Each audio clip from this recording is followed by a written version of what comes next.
Hey guys, welcome back. If you're new here, hi, I'm Prana and this is my YouTube channel. So today's video is going to be a little different than the ones that I've been making so far. I'll sit and I will talk to you. Today we're going to talk about books, specifically reading, specifically how I have been reading, 5 things that I've learned that have made my reading more efficient, more effective, and a little more enjoyable.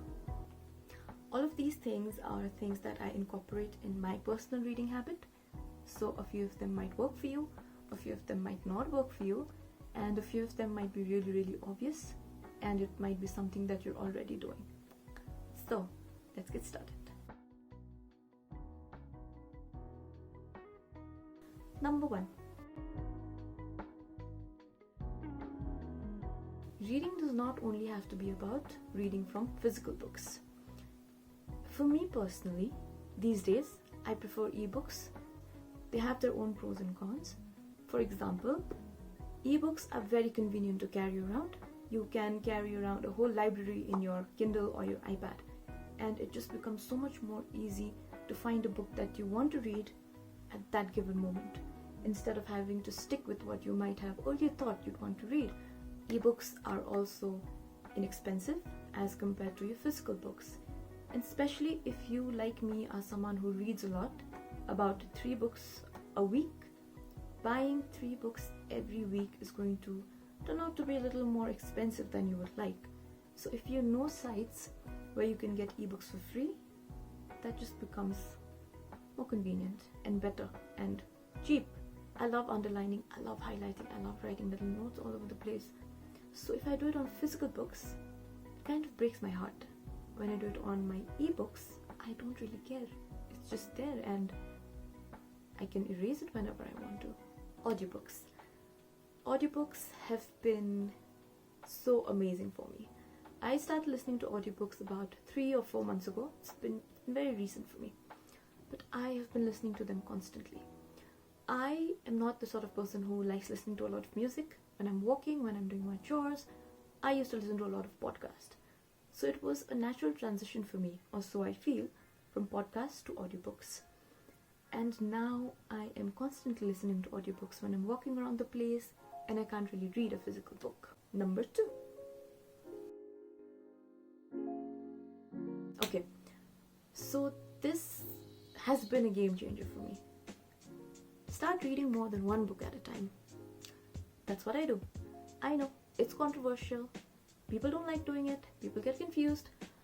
But what I figured out is, when I'm reading more than 1 book at a time, I'm more interested in what I'm reading. It keeps it exciting. So what I do is, I read a fiction, I read a non-fiction, and for fiction, I also have an audiobook that I'm always constantly listening to, which is not the same book that I'm reading. So basically at a time, I'm reading 3 books. I'm consuming 3 books.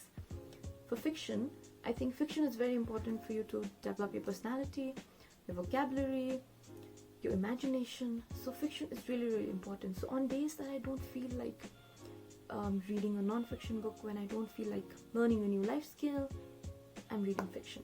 So I'm reading The Goldfinch right now.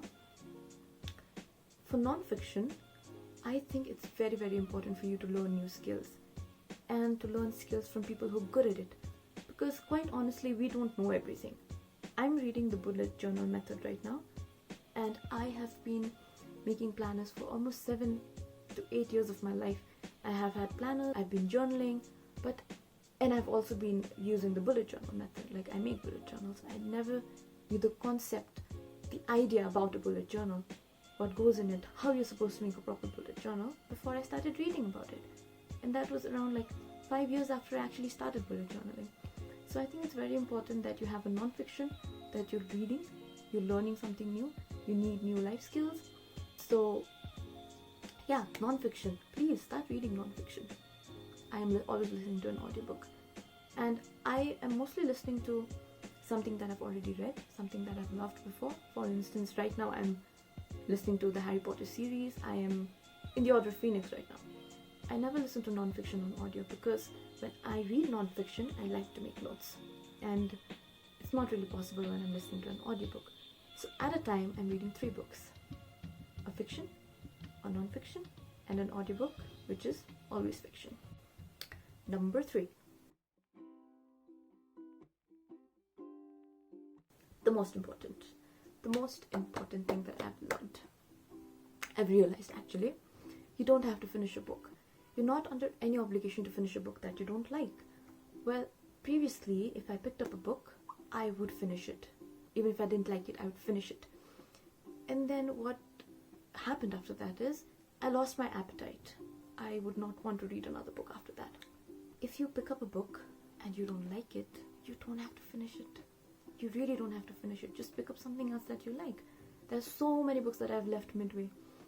There are books that I've loved till about like 3/4 in, and then just left it because I just couldn't finish it. Picked up something else, picked up something that I liked more, and I continued reading. Number 4. Listen to recommendations, but you don't have to read what other people tell you to read. You pick up your own books. Not everybody likes the same kind of books that you like, and that's something that I learned. That's something that I forced myself to do actually. I cannot read Murakami. I know. I cannot read Murakami. There are some books that I've read. Actually, just Norwegian Wood. I've loved that book. I loved that book so much. But everything else that I read after that, I just did not like it.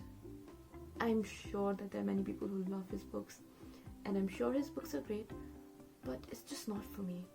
Say no to books that you don't like. You don't have to read it just because everybody else is reading it. If it doesn't make you feel good, don't read it. It's as simple as that. It is your personal choice. Reading is so personal. It should be about you. It should be about the books that you like to read. It should be about the way that you like to read. And it should not be about what other people are doing. Number 5. Reading books should not be about the amount of money you spend on books. Reading books should not be an expensive hobby. Books are expensive, but reading is not. You can get free ebooks, you can borrow, you can swap books. There are so many ways that you can build this habit without having to spend a lot of money. And I realized that quite late in life, after I spent a lot of money buying books that just stayed stagnant on my shelves, books that I did not read. Those are the 5 things that I have learned in my many years of reading many books. So let me tell you about how I buy books, because I have physical books too. So what I've started doing now is, I have stopped buying books without knowing what it is first, in the sense that I get the ebook first, I get the audiobook, and if I really love it, and if I think it's something that I want to own, that's the only time I actually go out and buy a physical book. So that's what I've been doing for the past few months, and I think it's really great because I don't have books in my shelves anymore that I don't like to read, or that I look at and I go, oh my god, I wasted a lot of money on that. I have books that I really want, books that I really want to collect, and because I am building a collection for my dream library, I only want books that I really like and not books that I just bought for the sake of it. I am going to end this video here. I hope it has been a little helpful, a little entertaining, and I shall see you guys next time.